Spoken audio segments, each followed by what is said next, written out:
एखाद्या विषयावर तयारी करतो व त्या विषयावर परिपाठात सादरीकरण करतो, यामुळे आपल्या सगळ्यांना संधी मिळते. म्हणून आजचे मला बोलू द्या घेऊन येत आहे शीतल.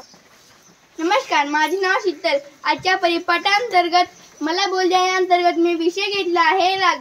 राग हा प्रत्येक माणसाला येत असतो आणि रागामुळे माणूस आपल्या शरीरावर आणि इतरांवर पण दुसऱ्यांना पण हानी पोहोचवतो आणि रागामुळे आपला मेंदू पण खराब होऊ शकतो, आपण पागल होऊ शकतो आणि रागामध्ये माणूस आपल्या स्वतःचा जीव पण देऊ शकतो आणि दुसऱ्यांवर वार पण करू शकतो.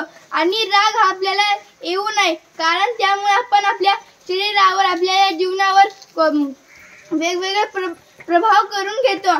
आणि राग हा आपल्याला जर कोणी जर रागवलं तर आपण आपल्या रागामध्ये दुसऱ्याला भांडून देतो आणि त्याला पण राग येतो. अशी रागाची साखळी येतो, जोडत आपण फार मोठी साखळी तयार होते. आणि जर एकाने जर पहिल्या विद्यार्थ्यांनी जर माफी घेतली तर ती पूर्ण साखळी तुटून जाते. म्हणजे की जी रागाची साखळी तयार झालेली असते ना, ती तुटून जाते.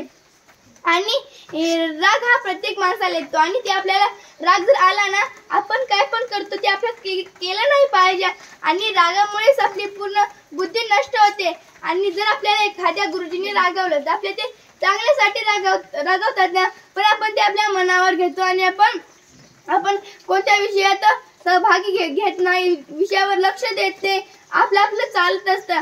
असं रागामुळे होतं. आज जर आपण शांत राहिलं, अशी खुशीत राहिलं तर आपल्याला कोणत्याच गोष्टीत मागे राहू देत नाही. आपण जर खुशीत राहिलो तर जर आपण रागात असेल तर आपण प्रत्येक गोष्टीत फुगतो, बाजूला बसतो, आपण असं करतो रागामध्ये. जर आपल्याला राग आला नसता तर आपण सगळ्यामध्ये पुढे असतो. आपल्या जीवनामध्ये एखाद्या आपल्याला राग येतो आणि रागामुळे आपल्या मोठमोठ्या दादांनी आत्महत्या केल्यात आणि एखाद्यांचा प्राण पण घेतलंय रागामध्ये. आपण तसं केलं नाही पाहिजे आणि आपल्या राग आला तरी आपण ते येऊ दिलं नाही पाहिजे आणि हशी खुशीत राहायला पाहिजे. धन्यवाद.